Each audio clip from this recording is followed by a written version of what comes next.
Bonjour, bienvenue à Pas sorti du bois. Ici Isabelle Morin, nutritionniste du sport. Mesdames,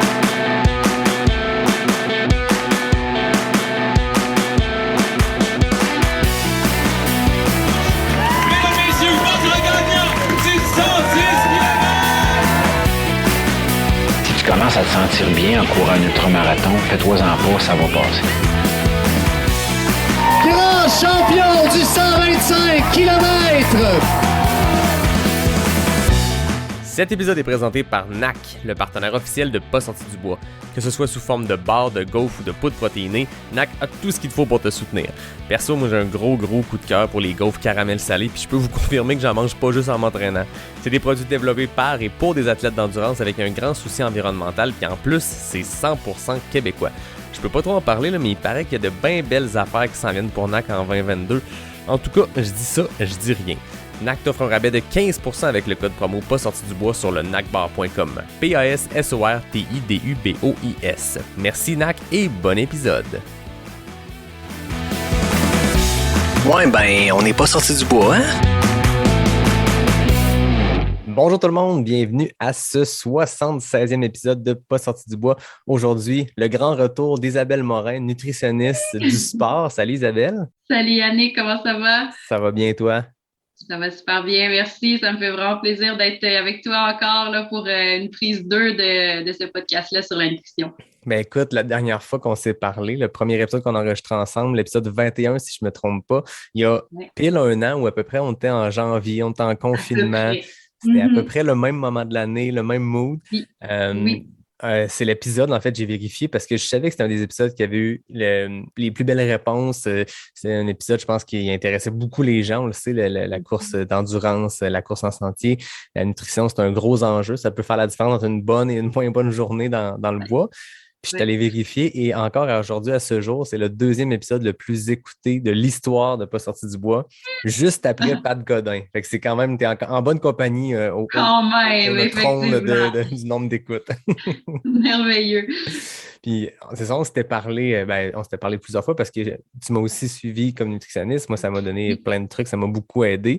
Puis même, je peux dire que mes dernières courses de la saison, après avoir eu des hauts et des bas à côté nutrition dans les derniers 2 ans, mais en tout cas, mon Bromont Ultra, ceux qui ont écouté l'épisode en balado-réalité, vous l'avez entendu, ça a vraiment bien été côté nutrition. Fait que je suis content, puis je te remercie encore pour l'aide que tu m'as apportée plus tôt dans l'année. Puis ce que j'ai aimé dans le temps, c'était aussi, oui, pendant la course qu'on peut tester, mais c'était aussi au quotidien. Je m'étais comme rendu compte, en fait, tu t'étais rendu compte que moi, j'avais quelques petites carences de certaines affaires, qu'on pense qu'on mange les bonnes affaires, mais il manquait un peu de fer, il manquait une coupe de glucides aussi au quotidien, les journées de gros entraînements. Fait que c'est le fun aussi, parce que c'est bien beau le jour J de course, mais ça peut faire la différence aussi parce que s'il y a une petite perte calorifique ou en tout cas une petite perte d'énergie de semaine en semaine, de jour en jour d'entraînement, ça peut donner des résultats qu'on ne veut pas. Fait que c'est important, oui, en entraînement, puis aussi rendu le jour J. Là, aujourd'hui, concept vraiment différent. C'est la première fois que je le fais. Moi, j'aime ça avoir des petites affaires alternatives. La semaine passée, c'était de la balado-réalité. Il y a eu des jasettes de geek avec Nicolas Dan, des épisodes où on sort des sentiers battus, tant qu'à faire des liens avec être dans le bois puis faire de la trail. Là, c'est le premier question-réponse. Donc, il y a quelques semaines, j'ai annoncé sur les médias sociaux que tu revenais pour un nouvel épisode. J'ai récolté les questions, puis j'en ai eu beaucoup. Étrangement, c'est sur Instagram que j'en ai eu le plus. Donc, je salue les gens qui sont sur Instagram. C'est là je m'attendais vraiment à ce que Facebook soit l'endroit qu'on en ait le plus. Au contraire, c'était sur Instagram. Beaucoup de questions. Je me suis amusé à regrouper un peu certaines questions parce qu'il y a des sujets qui étaient récurrents. Je pense que j'en suis venu à une liste qui va être assez intéressante. Je suis convaincue. Moi, j'ai regardé vite là, les questions que tu m'as envoyées. Puis je pense qu'on a des beaux sujets sur la table pour cette balado-là. Avant de se lancer dans les questions, je me suis rappelé qu'à la fin de l'épisode 21, on parlait d'objectifs parce qu'on avait parlé, oui, de nutrition, mais aussi de ton parcours d'athlète, ton parcours de nutritionniste. Puis, j'incite les gens qui nous écoutent en ce moment qui disent « Hey, je n'ai pas écouté cet épisode-là ». Commencez par l'épisode 21, c'est une bonne entrée en la matière. C'est l'entrée, là, c'est le repas principal. Donc, tu nous avais parlé que ton gros objectif de 2021 était de fracasser la barre des 18 minutes aux 5 km. La question qui tue, est-ce que ça s'est fait? Oui, ça s'est fait. Yes. J'ai fait un beau 17,48 cet automne sur 5 km. Félicitations, J'étais bien 17,48. Ouais, puis j'ai fait aussi sur 10 km, là, je voulais passer en bas de 38. Là, j'ai fait un beau 37,03. Fait que là, il y a quand même un petit 3 secondes de tannant sur mon 10 km à aller briser. Ben, c'est le fun. Félicitations. Je trouve ça le fun qu'il y ait un lien justement avec les épisodes, qu'il y a un an, tu nous as dit ton objectif, puis là, boum, tu l'as fait. Oui, Dans le cadre de oui. quel événement que tu as fracassé ce 18 minutes-là? C'est le défi Gérard Leclerc là, qui avait lieu sur le campus de l'Université Laval à l'automne, là, au mois d'octobre. Ben, c'est le fun. Félicitations. Merci. Beaucoup, beaucoup de travail, je suis certain, derrière ces quelques secondes retranchées. Avant ça, c'était quoi ton meilleur temps? Tu disais que tu voulais franchir les 18 Oui, minutes, mais c'était quoi ton meilleur chrono? j'avais fait 3 fois 18,04, Ouf! qui est un petit peu frustrant, surtout rendu à la troisième fois. Oui, c'est ça, surtout que c'est 3 fois le même chrono exact à Exactement 4 le même secondes. temps. Oui, oui. Ah ben c'est cool. Ben, félicitations. Merci. Est-ce que tu es prête pour les grandes questions? On peut y aller, on se lance dans les grandes questions. Je vais nommer aussi les gens qui nous ont posé les questions. Je trouve ça Ben, le fun. Il y a certainement. un mix d'auditeurs fréquents que moi je connais parce que les gens m'écrivent souvent, puis moi je les appelle les habitués. Il y a même des Oui. anciens invités. Puis on commence avec Jean-Philippe Lebeau, que j'avais reçu cet été dans le cadre des épisodes du Québec Méga Trail. Jean-Philippe nous demande, la caféine, c'est bon ou pas? Est-ce qu'il y a des points positifs ou négatifs d'en prendre au quotidien? Oui, ben en fait, la caféine, bon, tout le monde le sait, en fait, c'est un stimulant. Hein, la raison pour laquelle on en consomme souvent au quotidien, c'est pour avoir ce petit effet-là aussi d'éveil. Donc, juste pour y aller, pour commencer avec les recommandations, en fait, là, on va recommander un maximum de 4 tasses de café par jour, ce qui fait à peu près un 400 mg de caféine. Il n'y a pas de contre-indication particulière là, si on respecte ces recommandations-là. Ce qu'il faut savoir quand même, c'est que le café peut nuire dans certains cas à l'absorption de certains minéraux. Donc, le fer, le calcium, par exemple, le café va un petit peu là, limiter l'absorption des minéraux en même temps qu'on prend le café. Donc, si je prends un aliment riche en fer 2 heures avant ou après mon café, il n'y a pas de problème, mais de manière simultanée, ça peut limiter l'absorption. Donc, pour les gens qui ont, par exemple, des problématiques avec leur taux de fer, c'est peut-être juste une petite considération à avoir. Il n'y a pas de risque là, au niveau de la santé osseuse par rapport à l'absorption du calcium. Là, il n'y a pas aucune évidence qui démontre qu'il y a des problématiques à ce niveau-là. On sait aussi que le café peut augmenter un petit peu le rythme cardiaque, la pression sanguine. Par contre, les consommateurs habituels de café, là, il n'y a pas non plus de lien entre l'hypertension, les maladies cardiovasculaires, puis la consommation de café. Donc, il n'y a pas des contre-indications majeures. C'est sûr, quelqu'un qui a des grosses problématiques de santé peut peut-être quand même valider avec son médecin, mais sinon, de manière générale, la caféine, on la reconnaît aussi comme étant une molécule qui a un effet antioxydant. Donc, les antioxydants, on en trouve dans plein d'aliments. C'est sûr que on reste que les fruits et les légumes sont quand même les grands champions pour ce qui est des antioxydants. Mais bon, les antioxydants vont avoir un effet de protection au niveau du stress oxydatif qui est quand même produit aussi en plus grande quantité quand on s'entraîne. Donc, il n'y a pas là nécessairement. En fait, ça peut être intéressant d'aller chercher une alimentation un petit peu plus riche en antioxydants dans ce contexte-là. Et pour la performance, ben, la caféine a aussi quand même ses notes de noblesse. En fait, la caféine va atteindre un pic au niveau de sa concentration sanguine à peu près 30 minutes après sa consommation. Okay. Donc, au niveau de la performance, ben, c'est sûr que si on prend un supplément de caféine 30 à 60 minutes avant une épreuve, on va voir des effets. Puis ça, on les voit autant dans des efforts de courte durée, des sports intermittents comme des sports d'équipe, que sur des épreuves d'endurance ou d'ultra-endurance. Sur des épreuves de plus longue durée, on va essayer de fractionner l'apport en caféine puis de le répartir. Donc, on ne prendra pas nécessairement avant le départ de la course, mais on peut attendre un petit peu plus loin dans la course puis là, fractionner les doses. Ce qu'on recommande généralement, c'est un 3 à 6 mg de caféine par kilogramme de poids, à peu près là, un 30 à 60 minutes avant un effort physique, ou cette même dose-là qu'on peut répartir dans un effort. C'est sûr que si notre effort est très, très long, parce qu'on le sait en ultra, des fois, les efforts sont vraiment très longs, on peut aller un petit peu au-delà de ces quantités-là. En fait, l'effet de la caféine va se dissiper après 3-4 heures. Donc, c'est sûr que si je performe sur 16 heures, 20 heures, 25 heures de course, à un moment donné, ben, on peut voir là, aller chercher des doses un petit peu plus élevées, mais réparties dans le temps. Ben, très intéressant. Ça confirme que les Cute Espresso, le club de course des coureurs utilitaires transpirant l'espresso, oui. C'est correct. Moi, j'aime bien ça le café avant la course, mais c'est toujours une question. Puis un truc que je peux donner aussi aux gens qui On envoie maintenant des gels, arriver des produits nutritionnels d'endurance dans lesquels il y a de la caféine. Testez-le avant. C'est pas, je sais qu'il y en a beaucoup qui au quotidien ne consomment pas, mettons, leurs produits nutritionnels de course. Ce n'est pas tous les jours que tu sors tes gels puis tes barres. Mais avant de te lancer dans un événement, toute nourriture devrait être testée, mais encore plus avec la caféine, parce que je pense qu'il y a des gens qui réagissent, qui peuvent mal réagir à ça pour X raisons. Donc, il faut le tester avant. Tu ne veux pas être en plein événement, en pleine course, puis être très loin de la civilisation, puis avoir un petit moment de panique par rapport à ça. Là.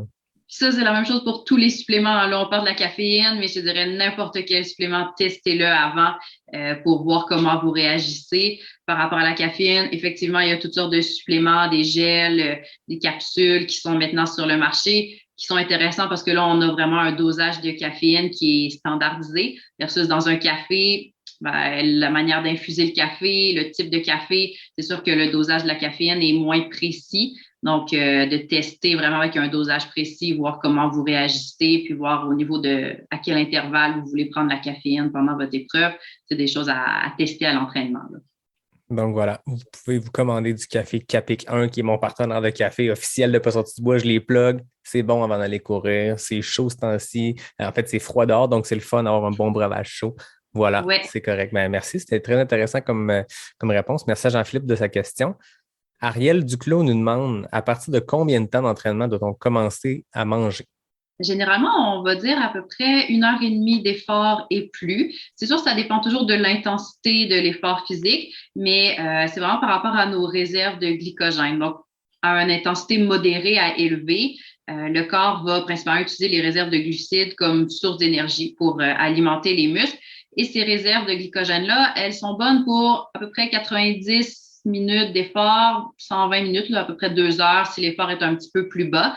Donc, généralement, dès qu'on commence à toucher le 1 heure et demie et plus d'entraînement avec un certain niveau d'intensité, là, je vous dis pas si vous allez prendre une marche contemplative, là, mais dès que c'est un entraînement un peu plus intensif, à partir de 90 minutes, on va commencer à intégrer un apport en glucides. Intéressant. C'est le fun d'avoir une donnée claire sur 90 minutes. C'est là que ça commence à être important. C'est ça. Puis on peut commencer avec l'équivalent de peut-être 30 grammes de glucides par heure. Puis en fonction de la durée de l'effort, de l'intensité, de notre tolérance, là, on peut augmenter l'apport en glucides. Ça, c'est un truc que j'ai appris avec toi aussi par rapport au nombre de grammes de glucides par heure parce que je pensais que j'étais correct de ce côté-là en termes d'absorption de glucides. Puis quand on jasait, quand je te disais ce que moi je consommais dans des longs événements ou des longues sorties, c'était là qu'il y avait un manque quand même à combler. Puis c'est bon après ça de bonifier avec d'autres affaires. Fait que la Barnac est excellente, mais il n'y a peut-être pas assez de glucides dedans pour t'offrir une heure complète quand tu es en train de faire un effort de 12 heures. Fait que c'est bon de combiner avec autre chose, là. Exactement. Puis d'aller chercher des produits comme la Barnac qui sont solides, combinés à peut-être des apports un peu plus liquides ou semi-liquides comme les gels. Puis toujours essayer de garder aussi sur des efforts plus longs des aliments, on va dire, normaux et pas juste aller vers des produits sportifs très sucrés, très concentrés. Ça fonctionne bien pour des épreuves de type marathon où l'intensité est plus élevée, plus court dans le temps. Mais quand on est sur du long, on ne veut pas carburer juste au sucre concentré là, parce qu'à un moment donné, ça ne rentre plus. Il y en a qui le font, mais c'est un entraînement quasiment juste ça. Là. Je voyais Gary Robbins, qui est un coureur de l'Ouest canadien, qui est un excellent coureur, mais lui, il est connu pour justement se faire des trainings à 60 gels, puis il consomme ça aux 15 minutes pendant des heures. Tu sais, même David Jecker au Québec, qui est ambassadeur pour Exact Nutrition, je pense qu'il ne carbure que à ça. Je ne sais pas sur des très, très longs, il a fait du 100 000 et plus, mais je sais que sur ses courses de 50-80 kilos, il peut rouler à 3 fruits d'œufs à l'heure sans arrêt. C'est extrêmement impressionnant. Puis c'est le fun, c'est pratique, mais j'ai l'impression que c'est la très grande majorité des gens, ça peut être difficile de juste stuffer sur ces produits-là. C'est le fun d'intégrer de la vraie nourriture.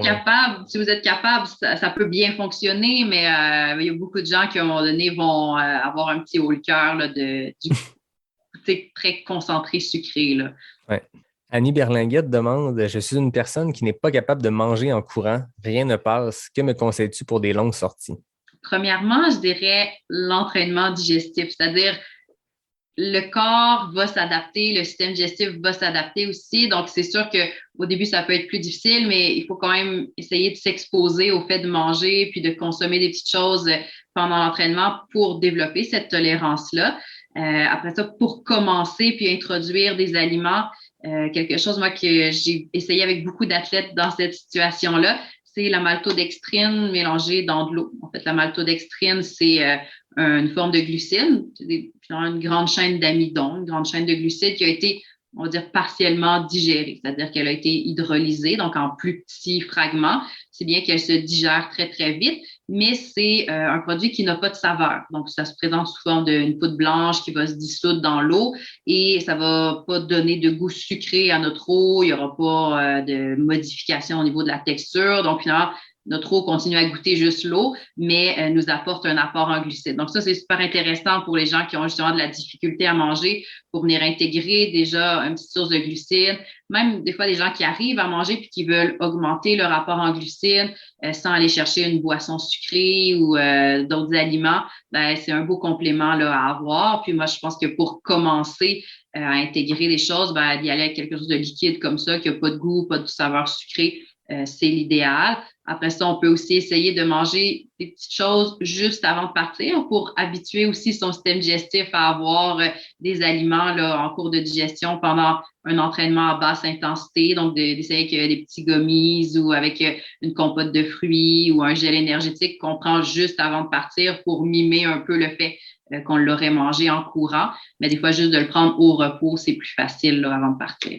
Exact. Je pense que les calories liquides ou les produits liquides, ça peut être une belle introduction. Puis en même temps, je suppose que ça a quand même un effet sur le corps où le corps doit ingérer ça. Oui, c'est liquide, ça passe mieux, mais peut-être une belle introduction pour pratiquer le corps à avoir justement des calories pendant l'effort, là.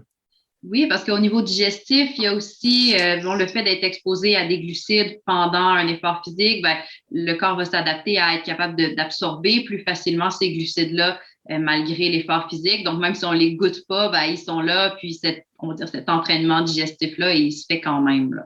Ben oui. Ben, très bonne question de la part d'Annie.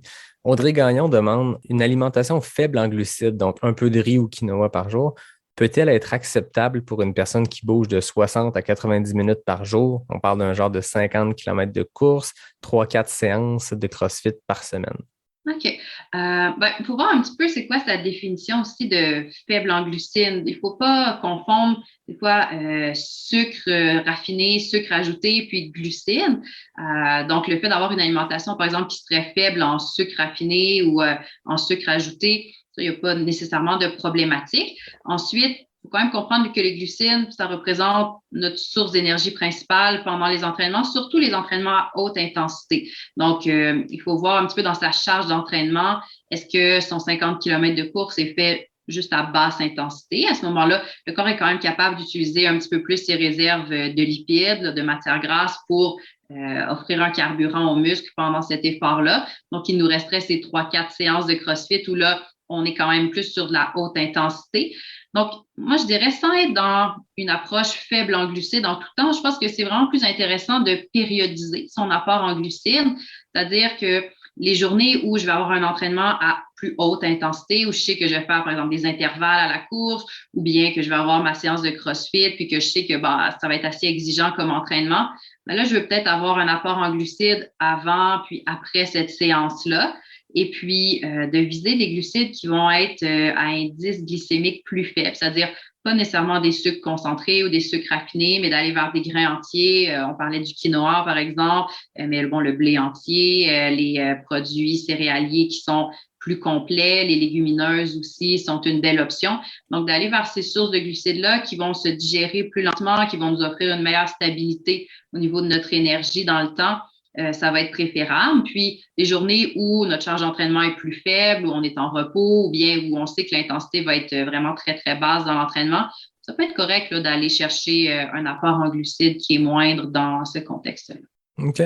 Super intéressant. Prochaine question nous vient de Martine Marois, une habituée comme toi qui a participé 2 fois au podcast.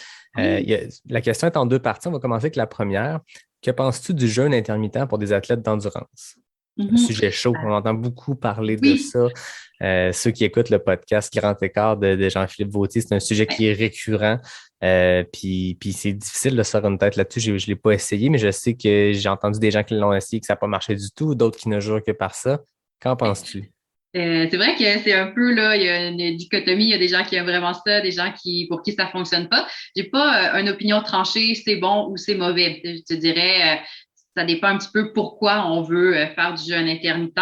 Si on regarde plus au niveau de la littérature scientifique, au niveau de la perte de poids, il n'y a aucun effet bénéfique de démontrer du jeûne intermittent par rapport à une restriction calorique continue, donc 3 repas par jour, mais auquel on impose une certaine restriction calorique. Donc, si on le fait dans le but de perdre du poids, c'est pas nécessairement une option plus avantageuse qu'une autre.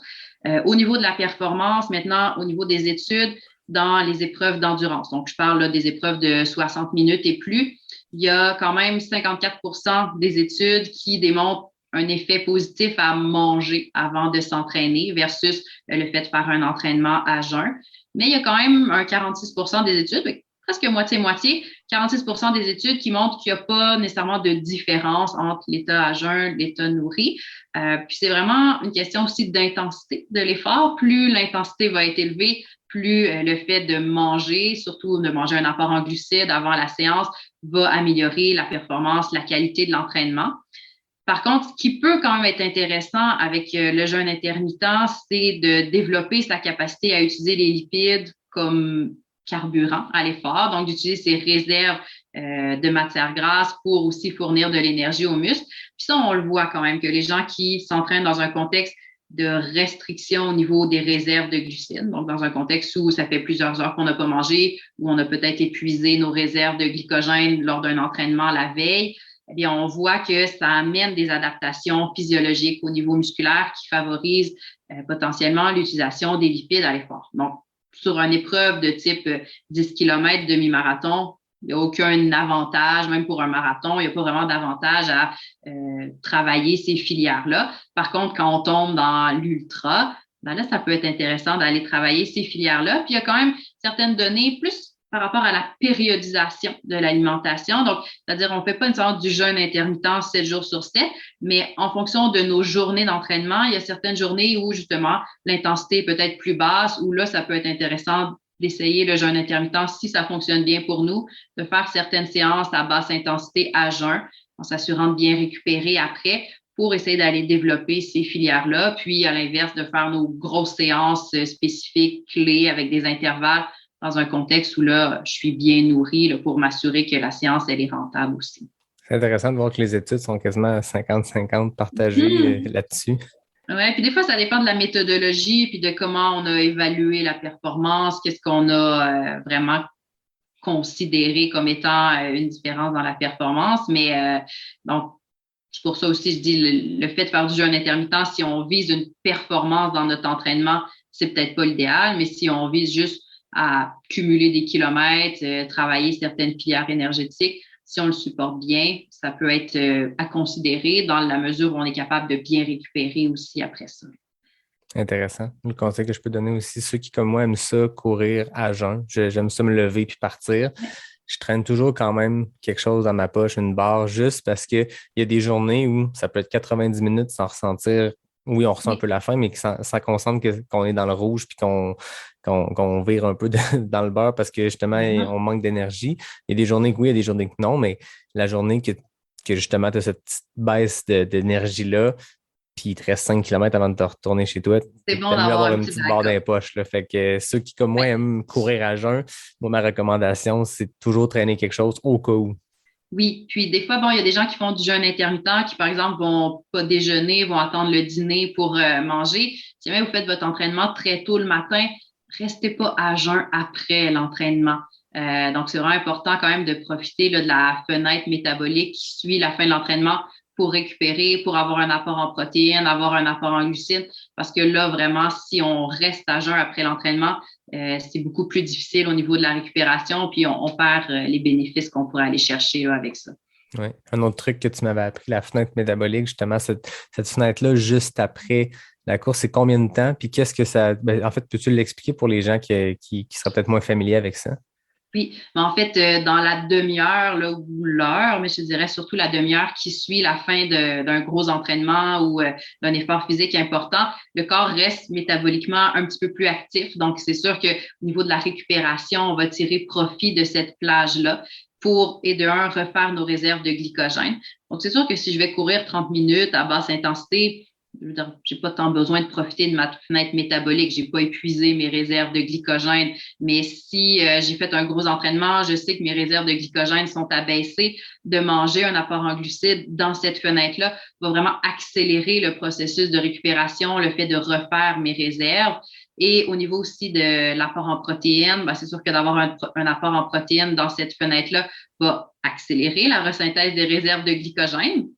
Ça peut venir aider à ce niveau-là et va aussi aider au niveau de la récupération musculaire, au niveau de la réparation là, de tout ce qui est les petites fibres qui ont été endommagées dans l'entraînement. C'est un truc super intéressant de le planifier. Tu sais, quand des fois, tu t'en vas te stationner au sentier puis tu es un peu loin de chez vous, de prévoir quelque chose juste après, de le réfléchir dans sa logistique de journée d'organisation, de prévoir manger quelque chose dans la demi-heure qui suit, ça peut vraiment faire une différence, là. Oui, aussi comment on se sent le lendemain. Tu parlais tantôt, il y a des fois, mon entraînement, je pars à jeun, je me sens super bien. Il y a d'autres fois, je pars à jeun, puis je suis dans le rouge pas mal plus rapidement. Des fois, c'est juste la manière que j'ai récupéré de ma séance de la veille qui va influencer cette sensation-là. Ah oui. Martine Marois avait 2 questions. La deuxième, c'est intéressant. Moi, c'est une question que je voulais te poser, puis je m'étais dit, si personne ne la pose, je vais la poser. Elle demande le végétarisme là-dedans. Est-ce que les coureurs d'endurance végétariens ou véganes devraient prendre certains suppléments? C'est une question qui est récurrente là, dans ce milieu-là. Il n'y a pas nécessairement de suppléments à prendre si notre alimentation est bien équilibrée. Donc, on peut, comme athlète végétarien ou végétalien, avoir une alimentation qui comble 100% de nos besoins. Ce qu'il faut savoir, c'est quand même qu'il y a peut-être certaines préoccupations pour certains nutriments qui est un petit peu plus grande. On va s'assurer de surveiller l'apport en protéines. C'est généralement pas une problématique, mais il faut juste être conscient que quand on retire des aliments dans l'alimentation végétarienne, les aliments d'origine animale, ce sont des sources de protéines. Donc, on veut juste les remplacer par des sources de protéines végétales, le tofu ou les produits du soya, les légumineuses, les noix. Et il y a plein d'options là, pour y arriver. Et puis, ensuite, au niveau plus des micronutriments, pour les personnes végétaliennes, il y a quand même une préoccupation par rapport à la vitamine B12 qui va être importante. Dès lors qu'on a des œufs, qu'on a un petit peu de produits laitiers dans notre alimentation, ce sont des sources de vitamine B12. En fait, tous les produits d'origine animale vont en contenir, mais on n'en retrouvera pas dans les produits d'origine végétale. Donc, c'est pour ça que les végétaliens, ce sont eux qui doivent faire un petit peu plus attention. Il y a quand même de l'enrichissement qui est fait. Donc, tous les boissons végétales, boissons de soya, d'amandes et autres, contiennent une supplémentation en vitamine B12. Tout ce qui est simili-viande, simili-poulet, par exemple, va contenir aussi de la vitamine B12. La levure nutritionnelle, qui est quand même très utilisée là, dans la cuisine végétarienne, va en contenir aussi. Mais donc, c'est quand même juste important de s'assurer d'aller chercher ces aliments-là qui contiennent une supplémentation ou sinon d'aller chercher un supplément. Mais je pense qu'en allant avec des aliments qui en contiennent de manière ajoutée, on peut très bien combler ses besoins. Sinon, calcium, fer et zinc, ce sont 3 minéraux aussi à surveiller. Je dirais surtout le fer pour, entre autres, les femmes qui ont des pertes sanguines là, à tous les mois. Donc, le fer, c'est quand même un nutriment qui est important, qui joue un rôle essentiel dans la formation des globules rouges, le transport de l'oxygène dans le sang. Donc, c'est sûr qu'au niveau de la performance, ça va avoir un effet important. Si on a une petite carence en fer, on va se sentir plus fatigué, difficulté à récupérer. Donc, le fer d'origine végétale est moins bien assimilé que le fer d'origine animale. Les besoins des végétariens sont un petit peu plus élevés pour cette raison-là. Donc, les sources de fer végétal qu'on retrouve, par exemple, dans les légumineuses vont gagner à être combinées avec une source de vitamine C parce que la vitamine C va aider à l'absorption du fer d'origine végétale. Donc, on veut essayer d'avoir cette combinaison-là dans les repas qui sont riches en fer. Puis, dernier peut-être nutriment à considérer, ce serait les oméga-3 aussi, si on retire le poisson de notre alimentation, ou même les gens qui ne sont pas végétariens, mais qui n'aiment juste pas le poisson, d'essayer d'aller chercher quand même des sources d'oméga-3 d'origine végétale, graines de lin, graines de chia, les noix de Grenoble, l'huile de canola, ça peut être des options intéressantes. Donc, végétarisme, véganisme, c'est correct pour les athlètes d'endurance. Ça peut être très correct. Après ça, c'est vraiment question de bien faire des choix alimentaires au quotidien puis d'équilibrer. Voilà. Charlotte Bernier demande, y a-t-il quelque chose à adapter dans la nutrition pour les athlètes féminines selon leur cycle? Oui, ça c'est une bonne question par rapport au cycle menstruel. On sait qu'il y a quand même certaines femmes qui vont avoir parfois des fluctuations au niveau de leur appétit ou des rages là, pour certains aliments. Souvent, ça va être des aliments un petit peu plus sucrés à certains moments. Certaines personnes vont avoir aussi des symptômes gastro-intestinaux. Donc ça, c'est des choses plus individuelles à essayer de prendre en considération, puis de voir si j'ai des rages pour les aliments plus sucrés, d'essayer d'aller vers peut-être des sources de glucides qui vont m'aider aussi en tant qu'athlète. Donc, des glucides un peu plus complexes, des fruits, peut-être des fruits séchés également. Et puis sinon, de manière peut-être plus spécifique, il y a quand même des effets au niveau des phases du cycle menstruel sur la restauration des réserves de glycogène. C'est sûr, c'est un effet qui est quand même marginal, donc c'est pas un effet majeur, mais ce qu'on se rend compte, c'est que durant la phase lutéale, donc qui est la phase de l'ovulation jusqu'au début des menstruations, durant cette phase-là, la resynthèse du glycogène va être un petit peu plus efficace que durant la phase folliculaire, qui est la période du premier jour des menstruations jusqu'à l'ovulation. Donc, cette tendance-là, on la voit surtout lorsque les apports en glucides sont plus bas. Quelqu'un qui a un apport en glucides assez élevé, il n'y aura plus vraiment de différence entre les phases. Mais donc, de porter un petit peu plus attention à l'apport en glucides, à la disponibilité des glucides aussi dans l'alimentation durant la phase folliculaire, donc du premier jour des menstruations jusqu'à l'ovulation. Ça peut être quelque chose d'intéressant, donc d'augmenter un petit peu l'apport durant cette période-là, surtout si on a des entraînements qui viennent épuiser nos réserves en glycogène ou des entraînements qui sont vraiment dépendants de notre apport en glucides, donc des entraînements plus longs. Ça peut faire une différence. Par rapport aux protéines, il n'y a pas de différence entre les phases, donc on va essayer de maintenir un apport en protéines qui est assez constant tout au long du cycle. Puis, autre petite chose, c'est pendant la période là, des menstruations, c'est sûr qu'il y a une perte de sang plus élevée, donc nécessairement une perte de fer aussi. Donc, c'est certain qu'on peut essayer d'aller chercher des aliments un petit peu plus riches en fer là, durant cette période-là. Donc, pour les gens qui consomment de la viande, c'est sûr que les viandes rouges, ça peut être intéressant. Sinon, on va en retrouver aussi dans certains légumes beurre foncé, dans quand même les légumineuses aussi, les céréales qui vont contenir là, un enrichissement en fer pour la plupart. Donc, d'essayer d'aller introduire ces aliments-là aussi. Très intéressant. Une autre question reliée au végétarisme. Charlotte Levasseur-Paquin, une autre de mes invitées. Que penses-tu des duos alimentaires pour des protéines complètes pour la récupération des athlètes végés? Donc, en fait, ce qu'il faut savoir, là, c'est que les protéines végétales sont souvent reconnues comme étant des protéines dites incomplètes parce qu'il va manquer certains acides aminés, donc certains constituants des protéines qui sont essentiels. C'est-à-dire qu'il y a certains acides aminés qui vont être limitants ou en quantité insuffisante par rapport aux besoins du corps. Et ce qu'on recommande, c'est de combiner différentes sources de protéines végétales pour aller chercher un équilibre puis combler vraiment tous les besoins en chacun de ces acides aminés-là essentiels. Dans le quotidien, on ne parle plus vraiment de combinaison dans le cadre d'un même repas. Le fait d'avoir une alimentation variée nous permet d'aller vraiment chercher tout ce qu'on a besoin en termes de qualité de protéines. Par contre, c'est sûr qu'en récupération immédiate, il y a quand même certains enjeux sur l'apport en protéines puis l'apport en acides aminés essentiels. Donc, ces petits constituants-là des protéines qui parfois peuvent être plus limitants dans certaines protéines végétales. En fait, ce qu'on vise en récupération, c'est d'avoir au moins 10 grammes d'acides aminés essentiels, dont au moins 2-3 grammes de leucine. La leucine, c'est un acide aminé qui a un rôle au niveau de la synthèse des protéines musculaires, donc un rôle vraiment important au niveau de la reconstruction des fibres musculaires qui ont été endommagées, par exemple, par l'entraînement. Donc, c'est sûr qu'au niveau des protéines végétales, il y a certaines protéines qui sont vraiment plus limitées en termes d'acides aminés essentiels. Donc là, d'avoir une combinaison de différents types de protéines végétales, ça peut être quelque chose qui est intéressant. Puis généralement, il faut une quantité de protéines végétales un peu plus grande que de protéines, par exemple, laitières. Souvent, on va utiliser la protéine de lait ou la protéine de petit lait à titre de référence comme protéine de récupération, on va dire, optimale. Donc, pour vous donner un peu un comparatif, 25 grammes de protéines issues de la whey, la protéine de lactosérum, va m'amener facilement mes 10 grammes d'acides aminés essentiels, mes 2-3 grammes de leucine.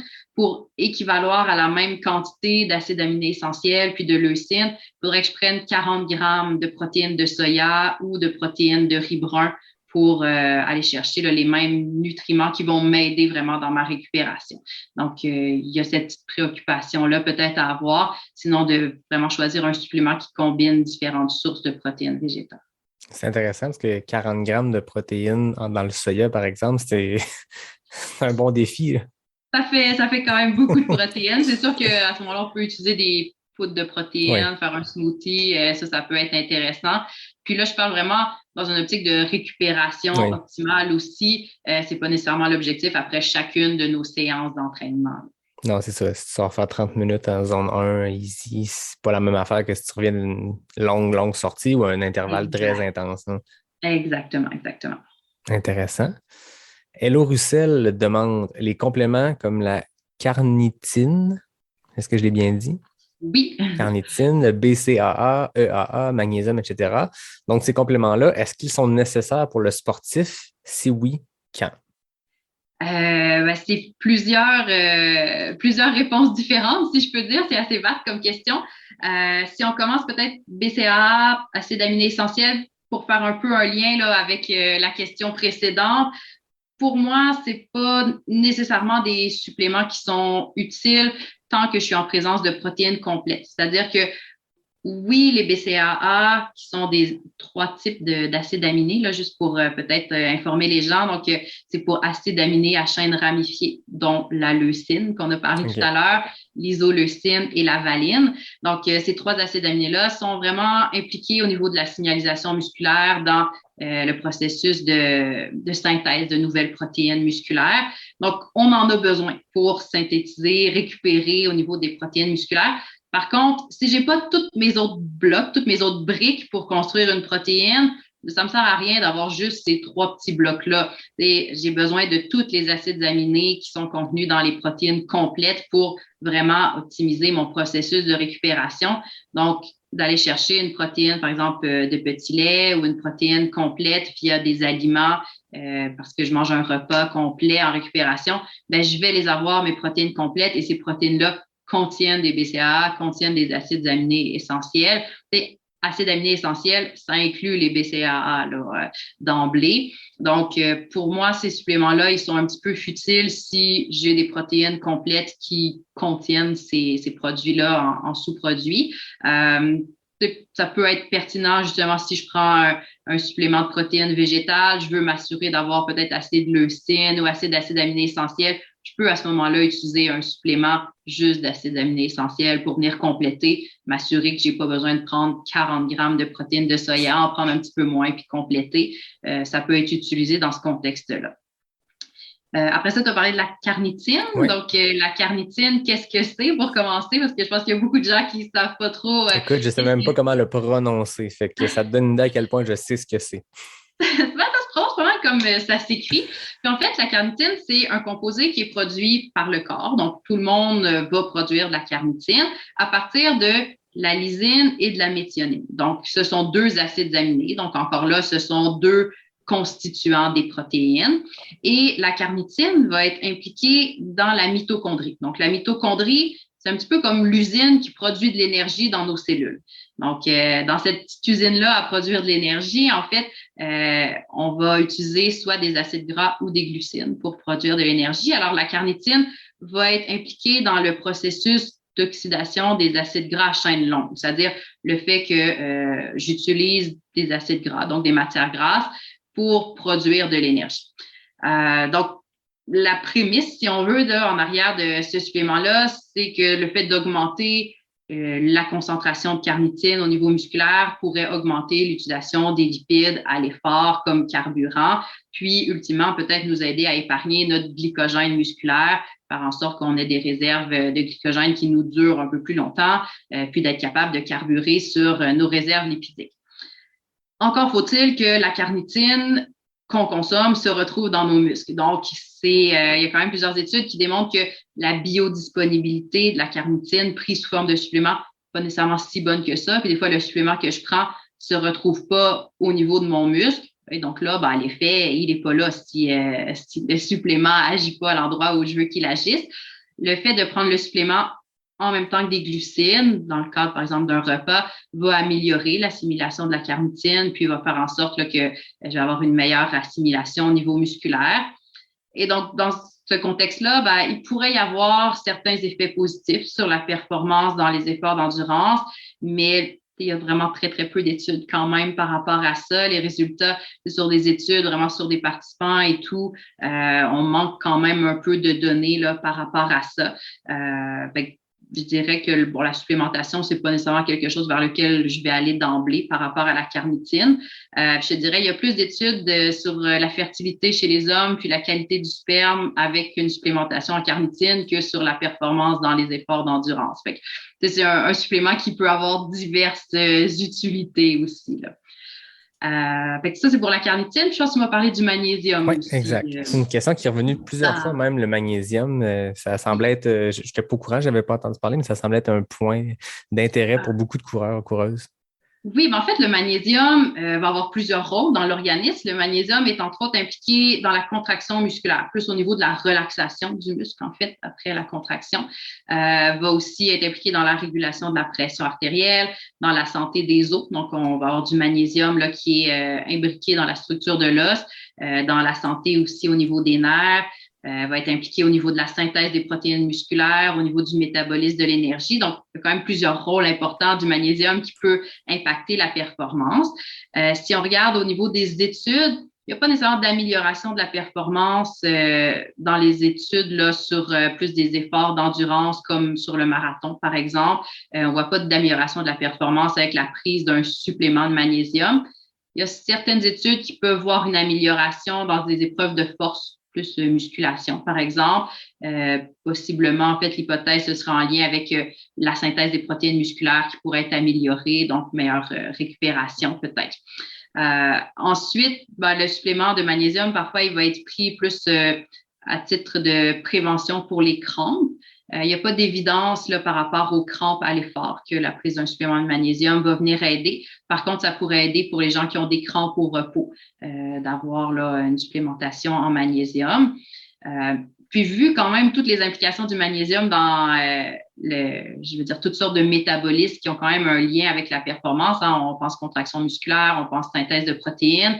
Moi, je pense quand même que le fait d'éviter d'avoir une déficience alimentaire, c'est quelque chose qui est important et sans nécessairement avoir besoin d'aller vers un supplément. Donc, quand on regarde plus au niveau, on va dire, épidémiologique dans la population, le magnésium, c'est un des minéraux pour lesquels les apports alimentaires sont insuffisants pour une large partie de la population. Moi, je pense qu'avant d'avoir recours à un supplément, de venir corriger les déficits dans l'alimentation au quotidien, c'est vraiment là la clé aussi. Donc, les sources de magnésium, on va en retrouver dans les noix, dans les graines, dans les légumineuses, dans certains légumes, dans les grains entiers, les fruits de mer. Donc, si ce n'est pas des aliments que vous consommez au quotidien, ça pourrait peut-être être là de faire des changements au niveau alimentaire pour inclure un petit peu plus de magnésium avant d'aller vers un supplément. Oui, tu sais, c'est ce que je me disais aussi. Il y avait beaucoup de questions par rapport au supplément. Puis, pour plein de gens, pour plein de situations, c'est tout à fait pertinent, ça existe, c'est là. Mais je pense qu'il y a beaucoup aussi des fois de méconnaissance par rapport à certains aliments bien naturels qui peuvent aller chercher ce complément-là. Tu sais, avant de tomber tout de suite la solution supplément qui est très bonne, qui existe, il y a moyen de regarder. Tu sais, j'ai l'impression, même quand on parlait plutôt de glucides, ça me faisait penser des fois, tu sais, les coureurs, on est longtemps dans le bois ou sur route, puis ça jase, puis maintenant on parlait de glucides, puis je pense qu'il y a une méconnaissance de tout l'éventail d'aliments dans lequel il y a les glucides. Souvent, les gens pensent vraiment glucides, pâtes, riz, quinoa, vraiment plus les féculents, mais c'est deux choses différentes. Puis il y a beaucoup de glucides dans bien d'autres affaires. Puis il y a moyen de combler un manque en glucides. C'est pas de dire, mange plus de riz. Il n'y a pas juste ça. Il n'y a pas juste ça. Puis des fois, il y a des gens aussi qui vont plus faire l'association glucides-sucre, alors que oui, un sucre, c'est un glucide, mais tous les glucides ne sont pas des sucres. L'amidon qui est contenu dans les produits céréaliers, c'est une forme de glucide complexe qui n'est pas, à proprement parler, un sucre comme le sucre blanc, mais qui va nous amener de l'énergie, qui va être intéressant. Donc oui, de peut-être venir travailler à la base sur les habitudes au quotidien avant de penser à la solution miracle du supplément, parce que le supplément, si la base de mon alimentation, elle est déficitaire, elle n'est pas équilibrée, l'effet du supplément, il ne sera pas là. Puis donc, si j'ai vraiment une bonne structure alimentaire, que mes pratiques de nutrition sportive sont optimisées, là, le supplément peut avoir un petit effet, puis on parle d'à peu près 2% là, sur la performance dans le contexte où le reste de ma base est solide. Là. Exact. Il y avait beaucoup de questions sur les suppléments. Je t'en pose une dernière. On s'en passera à d'autres sujets. Il y en a beaucoup encore. Véronique Sanson demande le collagène chez le coureur blessé ou avec des inconforts articulaires. Qu'est-ce que tu en penses? Oui, ce qu'il faut savoir, premièrement, c'est que le collagène, c'est une protéine. Donc, le corps ne peut pas l'absorber ou l'assimiler tel quel. Comme n'importe quelle autre protéine, le corps va digérer le collagène pour l'assimiler sous forme d'acides aminés. Il y a certaines études qui ont quand même démontré que il y a des effets qui peuvent être bénéfiques dans les douleurs articulaires là, reliées à l'exercice, mais ça reste tout le temps dans des petites cohortes. Donc, on n'a pas de données là, sur des grandes cohortes. Il n'y a pas non plus de données probantes nécessairement au niveau des blessures articulaires ou du retour à l'entraînement après une blessure. Mais oui, il y a quand même certaines pistes là, qui démontrent que la prise du collagène chez certaines personnes, ça peut avoir certains effets bénéfiques sans être la panacée non plus. Puis à ce moment-là, on va aller chercher l'équivalent d'un 10 grammes de collagène par jour. OK, intéressant. Prochaine question, je la trouve super intéressante parce que c'est une fille qui a commencé à m'écrire dans les derniers temps, qui va faire son premier QMT 25, sa première course de trail cette année. C'est une maman qui fait des courses sur route depuis longtemps, mais qui là, après qu'on ait échangé, elle m'a dit, elle m'a envoyé son inscription, elle a pris une capture de son écran après cette inscription. Je trouve ça super le fun, donc un premier QMT 25. Une très belle course. Moi, en tout cas, ça a été ma première course de trail, le QMT 25. Donc, Chantal, tu as choisi la bonne course. La question de Chantal, est-ce que les conseils généraux de nutrition s'appliquent également à une personne en surpoids qui fait de longs entraînements? Donc, on parle du 20 km, de 3 heures d'entraînement. Elle précise, la personne ne souhaitant pas perdre de poids, mais optimiser son alimentation durant ses sorties, entraînements, courses. Elle parle qu'il y a souvent 2 poids, 2 mesures quand on parle d'alimentation avec une personne en surpoids versus une personne mince, même si les deux font du sport. C'est un truc que je trouve intéressant. Je serais curieux d'avoir ton avis là-dessus. Effectivement, c'est intéressant parce qu'il y a en fait, les recommandations de nutrition sportive sont basées sur la littérature scientifique, donc sur des études qui sont pour la plupart faites chez des populations d'athlètes ou des populations d'individus plus minces. Et donc, il faut quand même venir adapter lorsqu'on parle avec une personne qui est en surpoids pour vraiment peut-être le revoir au niveau des quantités qu'on recommande. Donc, il y a beaucoup de recommandations. Si je prends l'exemple de l'apport en glucides, où on va exprimer la recommandation en termes de grammes par kilogramme de poids corporel. Donc, on va dire, si j'ai une charge d'entraînement plus modérée, on vise 3 à 5 grammes de glucides par kilogramme de poids par jour. Donc, c'est sûr que pour une personne qui est en surpoids, il faut voir que cette recommandation-là, à un moment donné, elle devient faussée et on va vouloir peut-être plus travailler en termes de proportion dans l'assiette par rapport aux quantités de glucides. Une journée où la charge d'entraînement, tantôt tu parlais un 20 km ou un 3 heures d'entraînement, ça reste quand même une demande exigeante, peu importe la personne qui réalise ça. Donc, c'est sûr qu'on a besoin d'un apport en glucides, mais au niveau des quantités, on va pas nécessairement travailler en termes de grammes par kilogramme, mais on va plus aller évaluer les besoins puis effectivement revoir plus une stratégie par rapport aux proportions dans l'assiette, d'augmenter un peu l'apport en glucides les journées de gros entraînements, diminuer les journées d'entraînement plus faibles pour avoir de l'énergie pendant les séances clés. Puis, à l'inverse, lorsque les journées sont un petit peu moins exigeantes, de revoir à la baisse, sans nécessairement être dans une optique de perte de poids, mais plus pour répondre vraiment aux besoins énergétiques liés à l'entraînement. Puis, sur les entraînements plus longs, c'est sûr qu'on va quand même avoir recours là, à une supplémentation sous forme de glucides pour maintenir le niveau d'énergie stable pendant toute la durée de l'entraînement. Donc, tantôt, tu parlais d'un 3 heures d'entraînement. On ne fera pas nécessairement 3 heures d'entraînement sans manger, peu importe le statut pondéral de la personne.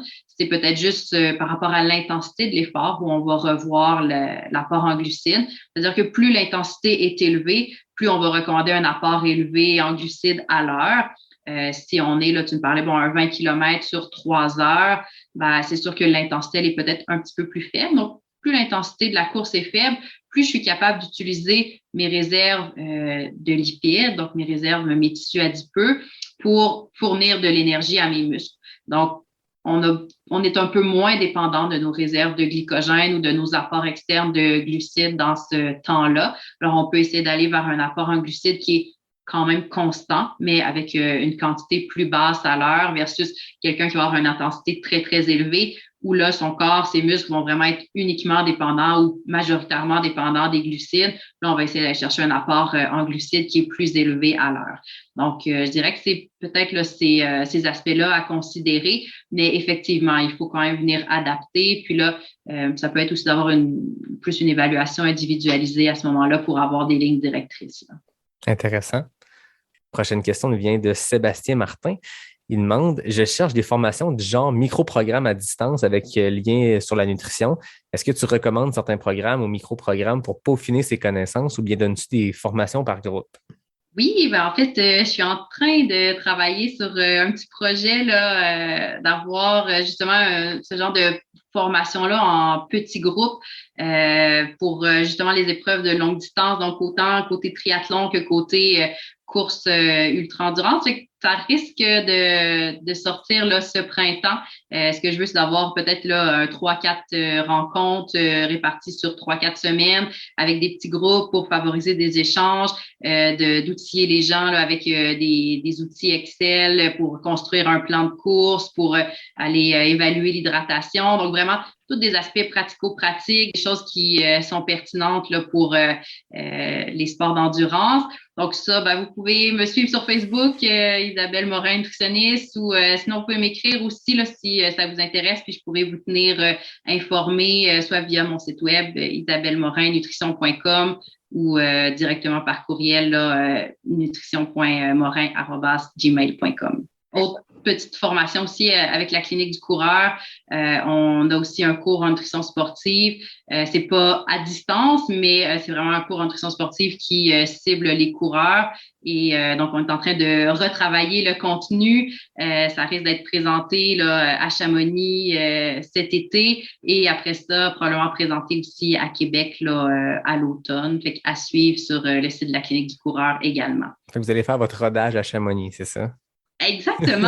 C'est la meilleure place pour commencer. Écoute, ta réponse est parfaite avec le lien que je veux faire vers la prochaine personne qui nous a écrit. C'est Alix Noblat. C'est la blonde de Mathieu Blanchard qui est dans la clinique du coureur, qui est impliquée là-dedans. Chamonix, l'UTMB. Le lien était trop facile. Je salue Alix qui me fidait en information pendant l'Ultra Trail Cape Town. Des fois, je m'amuse sur Instagram à partager des courses en cours quand on a des Québécois notamment qui sont là. Puis souvent, les petites courses moins connu, quand c'est pas l'UTMB, c'est plutôt d'avoir des infos. Et là, Alix m'envoyait des photos pour que je partage, fait que je la salue. Elle demande quelque chose de super intéressant. Les vertus du kombucha et autres produits issus de la fermentation, mythe ou réalité? Oui, ben les produits de fermentation, c'est super intéressant côté nutrition. Donc, ce qu'il faut savoir, c'est que durant la fermentation, il y a des micro-organismes qui vont dégrader certains glucides fermentés cibles en sous-produits, donc des acides organiques, ce qui va donner un petit peu le goût acidulé des aliments fermentés, hors production de CO2, production d'alcool aussi. Donc, la fermentation, à la base, c'est quelque chose qu'on fait pour augmenter, entre autres, la durée de conservation de certains aliments, mais ça va aussi améliorer la digestibilité. Donc, au niveau des glucides, au niveau de certaines protéines. Donc, par exemple, les produits laitiers fermentés, le kéfir, par exemple, ou même le yogourt, pour les gens qui ont de la difficulté à digérer le lactose, ça va être des produits qui vont être plus faciles à digérer. Pour les gens qui ont de la difficulté avec le gluten, je parle pas de la maladie cœliaque, mais tout ce qui est plus intolérance au gluten, les pains au levain. Donc, vraiment, là, des pains qui vont être utilisés avec une fermentation beaucoup plus lente. Là, on va voir aussi une meilleure digestibilité de ces pains-là pour les gens qui ont un petit peu plus de problématiques avec le gluten ou avec les produits de blé.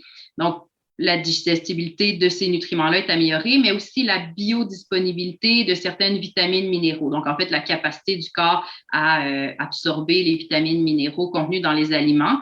En fait, il y a certains aliments qui contiennent des substances qu'on dit antinutritionnelles, qui vont se lier à certains minéraux, puis qui vont en inhiber l'absorption. Donc, le processus de fermentation va diminuer la teneur de ces substances-là antinutritionnelles, donc va améliorer l'assimilation là, de certaines vitamines, minéraux.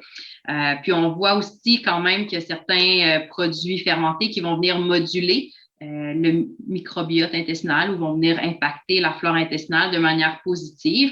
Donc, on sait quand même que la flore intestinale, c'est relié à la santé générale, à la santé immunitaire, à vraiment beaucoup d'actions au niveau du métabolisme. Donc, de prendre soin de sa santé intestinale, c'est quelque chose d'important.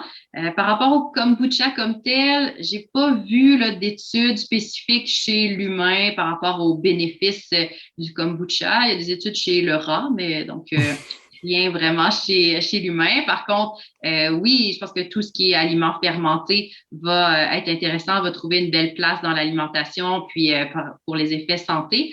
Je mettrais juste un petit bémol de faire attention aux aliments ultra transformés, fermentés. C'est-à-dire que le kombucha, oui, mais il y a certains kombucha qui contiennent tellement de sucre que c'est comparable à une boisson gazeuse. Fait que là, on perd un peu le bénéfice là, de la fermentation au détriment d'autres éléments qui sont moins bénéfiques. Oui, effectivement, le kombucha, puis ça l'explose en popularité. Puis il y a de tout. Hein. Il y a du kombucha très artisanal qui est pur, je suppose, dans le procédé de fermentation. Puis tu as du kombucha qui se vend en épicerie. Je ne dis pas que tous les kombucha d'épicerie ne sont pas corrects, mais il y en a des marques plus commerciales qui, comme tu dis, c'est du sucre qui se compare à un Coke. Là, fait que... Ça, parce que, bon, finalement, on veut vendre le produit. Des fois, l'acceptabilité est meilleure quand c'est très sucré. C'est normal qu'il y ait un petit peu de sucre dans le kombucha pour justement activer là, la fermentation, ça en prend. Mais regardez les étiquettes de valeur nutritive, là, vous allez voir que des fois, c'est du simple au double pour le sucre. Il y a une question qui m'est venue qui va être de moi. Hein. Depuis tantôt, je nomme qui pose les questions, mais ça me fait penser, on parle de kombucha, de fermentation. J'ai vu qu'on parle de bière, puis beaucoup des bières sans alcool. Il y a Athletic Brewing Company, qui est une compagnie américaine de bières sans alcool faite pour les athlètes. On parle des fois même de vertu d'une IPA ou des bières plus houblonnées dans la récupération. Bon, je te lance la balle courbe. Je sais que tu n'as pas pu faire de recherche là-dessus parce que je te la lance comme ça à brûle pour point, mais est-ce qu'il y a quelque chose qui est prouvé là-dedans? Est-ce que c'est une belle campagne marketing ou il y a vraiment quelque chose de vrai là-dedans? Ben, c'est sûr, la bière, ça reste issu de la fermentation aussi. Ça reste une boisson qui contient quand même un apport en glucides, donc côté récupération qui peut ne pas être négatif. Si on y va avec une bière sans alcool, ben là, on n'a pas l'effet déshydratation parce qu'il faut savoir quand même que l'alcool ne va pas nécessairement contribuer à notre réhydratation après la course, mais une bière sans alcool, là, il n'y aura pas cet effet négatif-là. Puis oui, on a vu aussi, je me souviens plus c'est quels Jeux olympiques là, où il y avait eu un peu une petite bulle par rapport, je pense que c'était les Allemands qui avaient cette habitude-là de prendre la bière sans alcool après. Puis il y aurait potentiellement là, certains effets bénéfiques, surtout si on y va avec des produits sans alcool. Après ça versus d'autres produits de récupération, est-ce qu'il y a vraiment un effet plus bénéfique? Je pense pas, mais des fois, juste le psychologique de prendre une bonne bière froide après une course, c'est important aussi à considérer dans le processus là. Écoutez, vous avez vu les coureurs, les coureuses qui buvaient de la bière après course. Hein, des fois, on en parle, la bière d'après course en trail, on dirait que ça fait partie de l'expérience. Je l'ai posé la question. On a la confirmation que, bon, ça peut aider à la récupération, mais pas plus qu'autre chose. C'est pas si pire que ça non plus, là. Faut juste pas en abuser. Oui, voilà, exactement. Regarde, moi, ce soir, j'ai opté pour l'eau. Hein. D'habitude, j'ai des bières, mais là, je me suis dit, je reçois Isabelle, on parle de nutrition, je ne vais pas arriver avec une grosse IPA. Anyway, je fais janvier sans alcool. Bref, il en reste 2 questions qui sont super intéressantes. Je trouve que c'est des courtes questions qui s'appliquent à n'importe qui fait de la course d'endurance, qui fait de la course en sentier, qui fait de la course tout court. Guillaume Goulet demande comment gérer le sel au quotidien et en course pour de l'ultra. Ben, je dirais au quotidien, ce serait le minimum possible. Le sel, on en consomme d'emblée trop par rapport à nos besoins. Même un coureur d'ultra, donc dans l'alimentation au quotidien, on va essayer de faire attention de ne pas en consommer des quantités trop importantes. Puis souvent, les gens qui ont l'impression de perdre beaucoup de sel à l'effort parce qu'ils vont avoir, par exemple, sur leur casquette ou leurs vêtements, des marques blanches, c'est souvent des gens qui consomment beaucoup de sel dans leur quotidien. Donc, ils vont transpirer plus de sel parce que dans leur alimentation, il y a probablement un excès de sel. Ensuite, en course, on veut aussi éviter la supplémentation excessive en sodium parce que ça peut venir fausser la perception de soif aussi. Quelqu'un qui prend beaucoup de sodium va avoir une perception de soif qui est augmentée. Donc, on veut éviter des problématiques comme l'hyponatrémie. Puis au niveau des études, on ne voit pas non plus que la supplémentation en sel a des liens clairs avec la prévention des crampes, avec la prévention des problèmes d'hydratation, autant de déshydratation que surhydratation, hyponatrémie. Donc, ce qu'on va viser en termes d'apport en sodium, c'est un 300 à 600 mg de sodium par heure d'effort, surtout pour les gens qui ont une transpiration abondante, parce que nécessairement, il y a quand même une petite perte d'électrolytes via la transpiration. Puis, idéalement, via plus les aliments, les boissons que via des suppléments d'électrolytes. Surtout en ultra, là, moi, à moins qu'il y ait des conditions très particulières, très chauds ou des athlètes où on a vraiment identifié un besoin plus particulier, je vais vraiment toujours y aller plus avec les aliments comme tels. Puis, de respecter aussi ces cravings de sel. Des fois, dans une course, on va sentir à un moment donné que hey, je mangerais donc quelque chose de salé. Ça peut être un bon petit cue de dire, OK, là, les chips ou les pretzels ou une petite tortilla avec du beurre d'arachide, ça peut avoir sa place à ce moment-là. C'est le fun, parce qu'on parle beaucoup de capsules de sel. C'est quoi que j'entends beaucoup. Moi, j'ai jamais essayé ça. Puis, je me dis, on entend ça, puis c'est intéressant d'avoir ton avis là-dessus. Oui, puis je te dirais, c'est vraiment ça aussi qui ressort de toutes les lignes directrices, là, les experts qui travaillent sur la Western State. Il y a beaucoup d'études scientifiques qui ont été faites, là, des chercheurs qui travaillent depuis plusieurs années. Puis, les recommandations, on va aussi dans le sens de pas nécessairement aller avec des suppléments, puis vraiment via les aliments, éviter les excès de sodium là, en quantité trop importante.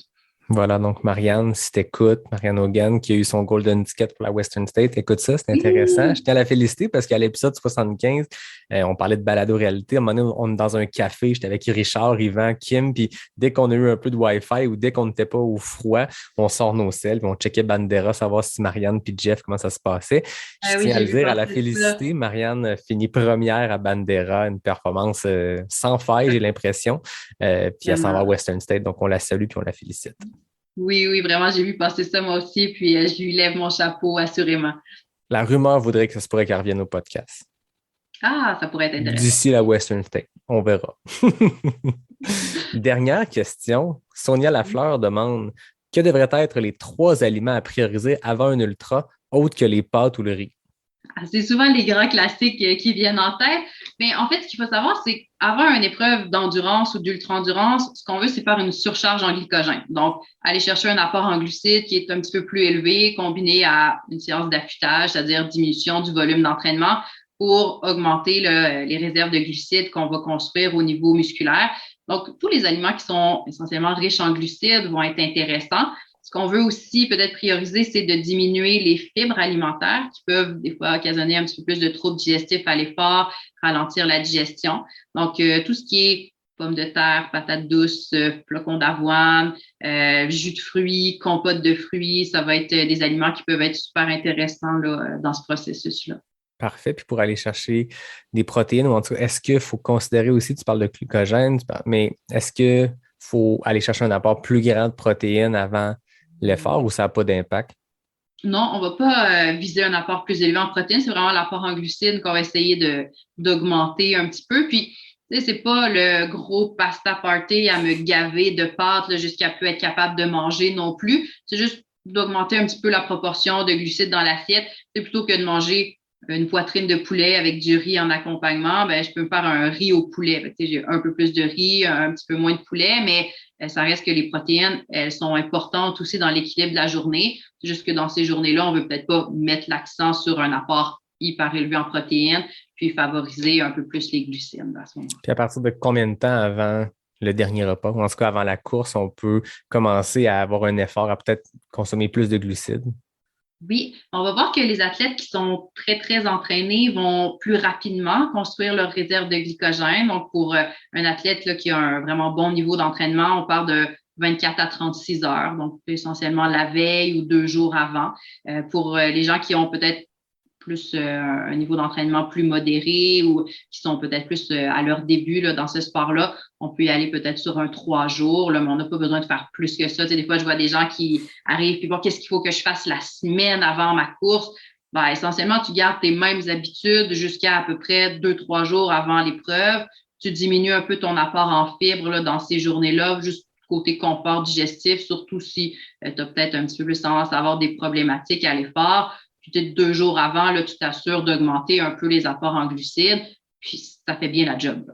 Ben, très intéressant. On a fait le tour des questions. Je tiens à renommer les gens qui nous ont envoyé des questions. En fait, il y en a eu d'autres que je n'ai pas nommées, mais quand la même question revenait 2 fois, je suis allé avec la première personne qui l'a posée. Donc, je tiens à remercier Jean-Philippe Lebeau, Ariel Duclos, Annie Berlinguette, Audrey Gagnon, Martine Marois, Alex Noblat, Guillaume Goulet, Charlotte Levasseur-Paquin, Sonia Lafleur, Charlotte Bernier, Hello Roussel, Véronique Sanson, Chantal P. et Sébastien Martin. Donc, merci pour vos questions. C'était super intéressant. Puis merci Isabelle d'avoir, je sais qu'il y a une part de recherche aussi derrière ça. Je sais que tu es très ferrée dans ton domaine, tu es l'experte, mais je sens qu'il y avait beaucoup de questions qui étaient très précises sur des sujets qui t'ont peut-être amené à devoir faire de la recherche. Merci d'avoir fait cette recherche-là. C'était super intéressant. Ça me fait plaisir. Puis je t'avoue que c'est des questions qui reviennent aussi souvent dans ma pratique au quotidien, là. Mais ça m'a fait super plaisir d'être avec toi ce soir puis de pouvoir partager là, avec ton auditoire. C'est toujours c'est vraiment une belle expérience de pouvoir faire ça. Puis je pense que après, la nutrition, c'est quelque chose aussi à considérer. Là. Plus la distance augmente, plus ça va avoir un impact sur la performance. Fait que je trouvais ça super intéressant de voir un peu les questions des gens à travers ça aussi. Oui, c'était vraiment le fun de le voir. Là, il y a pile 1 an, je t'avais demandé qu'est-ce qu'on te souhaite pour 2021. Dans ce cas-ci, tu parlais de fracasser les 18 minutes aux 5 km. C'est chose faite. Là, 2022, qu'est-ce qui s'en vient pour toi? Là, tantôt, tu as parlé de tes avenues professionnelles en termes de 2022, mais côté personnel, côté athlétique, qu'est-ce que tu as prévu cette année si tu as déjà quelque chose de prévu? J'ai étonnamment rien vraiment de précis de prévu. Là, je te dirais que le contexte actuel d'incertitude rend ça plus difficile. Comme je t'ai dit au début, là, à 37,03 sur mon 10 km, fait qu'il y a quand même 3 secondes qui me tannent un peu, que j'aimerais voir disparaître, puis briser la barrière des 37. Ce serait un bel objectif pour 2022. Ben écoute, l'année passée, tu t'étais commis sur le 18 minutes, c'est chose faite. Fait que je te souhaite que quand on va se reparler dans 1 an pour faire un chapitre 3 à cette belle collaboration-là, ben tu pourras nous annoncer que c'est fait. Je le souhaite assurément. Puis oui, prise 3, tantôt tu as parlé, on a fait l'entrée, là, c'est le plat principal. Fait que l'année prochaine, on s'enlignera pour le dessert. Ben certainement. Écoute, avoir l'engouement que le premier épisode avait causé, avoir après ça les questions que j'ai reçues, je pense qu'il y a nécessairement un grand intérêt des gens pour ça. Puis tu es très bonne pour vulgariser tout ça parce que c'est complexe. Là. Je veux dire, tantôt, tu parlais de petite usine. Moi, je comprends plus la petite usine que le terme scientifique qui est relié. Là. Oui, c'est ça. J'essaie toujours quand même d'illustrer un peu là, quand j'explique parce que c'est sûr que c'est pas notre domaine à tous. Donc, c'est bien d'avoir une image là, pour comprendre aussi les concepts. Ben oui. Tu te rappelles, il y a 1 an, moi, j'avais clos avec les questions avec l'arnaque, qui sont des questions de vitesse, puis là, il y a des FKT. Mais là, quand vous venez une 2e fois pas sortir du bois, je change le mot, on enlève l'aspect performance, on est dans la convivialité, mais je veux quand même finir avec les questions ouvertes NAC. C'est 10 courtes questions. Là, tu viens d'en répondre à 15, je te lâche pas que les questions, mais c'est 10 courtes questions reliées à la course, puis tu vas voir, c'est sympathique, on termine avec ça. Tu n'as pas besoin de faire de recherche scientifique pour y répondre, je te rassure. C'est parfait. Donc, c'est quoi tes espadrilles préférées? Moi, j'aime bien les New Balance 1500. Ton repas d'avant-course?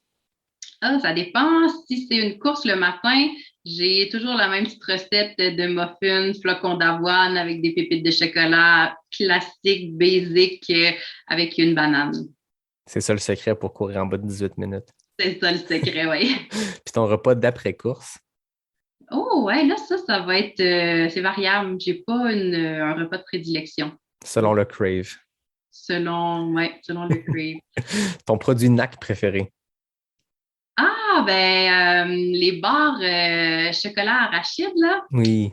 Pas mal. Chocolat amande aussi. Je suis un peu entre les deux, là. Je dirais une journée, c'est un, puis l'autre journée, c'est l'autre. Mais c'est pas mal ça, mes 2 préférés. Moi aussi, chocolat beurre d'arachide, c'est ma préférée aussi. Je les aime toutes, là, mais Ouais. celle-là, paraît-il qu'il y a des belles nouveautés qui s'en viennent. Là. Ils ont teasé récemment sur les médias sociaux, de découvrir les 2 nouvelles saveurs de bar. J'ai su entre les branches, elle est de quoi. Ça va être bien intéressant de savoir un lien avec des questions qu'on a posées aujourd'hui. En tout cas, Ah, ben, j'ai hâte de voir ça. je lance ça dans l'univers. Oui. Prochaine question. Tu ne pars jamais courir sans. Si je suis toute seule, ça va être sans ma musique. Souvent, je vais aller courir avec de la musique là, quand je suis toute seule. Sinon, c'est ma montre, mon GPS. Ça, c'est tout le temps que je suis avec des gens ou personne, ça va toujours m'accompagner. Ta montagne préférée? Oh, ma montagne préférée. Ben, j'aime bien le secteur du Maelstrom au lac Beauport, là, avec les sentiers du Moulin. Je dirais que c'est un beau terrain de jeu, autant l'été pour aller courir en trail que l'hiver pour aller en raquette. C'est accessible, proche de Québec. Fait que c'est pas la plus grosse, mais c'est assurément des beaux points de vue puis un beau terrain de jeu. Tout à fait. Ils ont fait vraiment une belle job avec le réseau de sentiers qui est vraiment Vraiment. très, très le fun. Puis c'est sûr que ça connecte après ça avec le sentier du Moulin, mais ils ont vraiment fait de quoi de beau dans ce coin-là. Je l'ai découvert, moi, cet hiver, puis je suis d'accord avec toi. C'est un bon choix. Ton Super. sentier préféré? Hmm. Euh, ouais, j'ai de la misère à répondre à ça. L'été passé, j'ai été faire les Moriaux en trail. Puis j'ai vraiment aimé ça. Là, en fin de semaine, j'arrive d'un séjour dans Charlevoix. J'ai dû faire de la raquette. On a fait le mont du lac des Cygnes. Fait que côté point de vue, là, l'hiver, c'était merveilleux aussi. Là, j'ai vraiment apprécié. Donc, Charlevoix. Ouais, Charlevoix, c'est un beau spot. On est chanceux à Québec, c'est à côté. C'est les C'est pas voisins. trop loin. Ouais. Ton idole de course? Et idole de course. Mais j'ai pas un idole en particulier, mais disons quelqu'un que je regarde évoluer puis que je trouve inspirant, ben ça va être mon petit frère. C'est pour la dire, hein, mais mon frère qui lui il court plus court sur piste là, puis sur route, mais il court depuis qu'il a 7 ans. Il a commencé tout petit, puis là, il a fait, en fait, semaine dernière, là, le demi-marathon à Houston, 1h05. Fait que, ouais, je pense que pour son assiduité, toutes ces années, il a passé à travers des blessures et tout. Donc, ce serait mon idole de course. 1h05 sur demi-marathon. Ouais, donc, Très Nicolas impressionnant. Morin. Très, très impressionnant. Son nom, j'ai pas entendu. Nicolas Morin. Nicolas, on te félicite. Hey, c'est vite. Oui, ça commence à être pas mal vite. Aïe, aïe, aïe. Ta plus grande fierté? En course ou en général? En général, c'est ouvert. Ouais, là, finalement, c'est plus ces questions-là que j'aurais dû préparer avant le podcast. Mais tu sais, je pense que pour travailler en nutrition sportive, ça demande quand même de sortir un petit peu des sentiers tapés. C'est sûr qu'en nutrition, la voie un peu toute tracée, c'est d'aller travailler à l'hôpital ou dans le réseau public. Fait que d'avoir réussi à construire un peu ce créneau-là, puis à aller vraiment chercher un réseau à me développer dans ce milieu-là. Je pense que c'est une belle fierté de faire quelque chose que j'aime, de pouvoir partager ma passion dans mon travail. C'est une fierté que j'ai au quotidien. Très bon. Dernière question. Ta course bucket list? Ben, moi, je suis plus course sur route que je fais de la course en trail plus pour le plaisir, mais un événement que j'aime bien à Québec, c'est à Lévis, là, le parcours du demi-marathon de Lévis ou du 10 km qui est sur la piste cyclable le long du fleuve. Je trouve que c'est un bel événement là, pour faire des bons temps aussi. C'est un bon endroit. Oh, voilà, elle dévoile ses secrets. On va faire des bons temps, c'est là que ça se passe. C'est là que ça se passe. Ben, c'est tout. C'était une grande séance de questions-réponses. Il y avait les questions-réponses nutrition, puis là, il y avait les questions ouvertes NAC. Fait que, j'arrête de mitrailler les questions. Là, j'en ai plus pour toi. C'est parfait, ça m'a fait plaisir de répondre à tes questions, puis de pouvoir échanger là, avec toi ce soir. Puis n'importe quand aussi, s'il y a des gens qui ont des questions, ils peuvent m'écrire là, via mes médias sociaux également, ça va me faire plaisir. Parfait. Puis je vais mettre les liens dans la description de l'épisode. Vous irez voir les teasers avant l'épisode. Je vais avoir mis tous les liens. Fait que ça va être facile de te trouver. Tu vas être bombardé de questions par d'autres personnes que moi. C'est super, merci beaucoup. Merci à toi. Moi, comme d'habitude, je termine en remerciant David Hébert pour le design graphique du podcast. Merci à mon ami Fred Desroches pour le thème musical. Merci à la belle gang de NAC, toujours fidèle au poste, qui prépare vraiment des belles choses. Je le dis en intro dans la publicité, là, mais c'est Grégoire puis toute l'équipe de Mine William prépare de belles choses pour 2022. Ils sont en train de dévoiler leurs athlètes élites ambassadeurs. Ça brasse très positivement pour NAC. Fait que je tiens à les saluer et à les remercier. Je remercie tout le monde qui sont fidèles au poste semaine après semaine. Je vais essayer de le faire plus en 2022. Je réponds aux gens puis je les remercie, mais dans les épisodes, souvent, je remercie mes amis qui m'aident avec le projet, mais je remercierai jamais assez les auditeurs qui sont là chaque semaine. C'est pour vous que je le fais, puis je suis vraiment content de voir les réactions chaque semaine. Puis je suis certain que les réactions vont être très positives pour celui-là parce que c'était très intéressant. Merci à toi, Isabelle. Ça m'a fait plaisir. Merci à toi pour la deuxième invitation. La troisième va suivre bientôt. Écoute, il y a un dessert. C'est parfait. C'est déjà accepté pour la troisième invitation. Yes, merci. Puis à tout le monde, je vous dis à la semaine prochaine pour un prochain épisode de Pas sorti du bois, le podcast 100% Trail.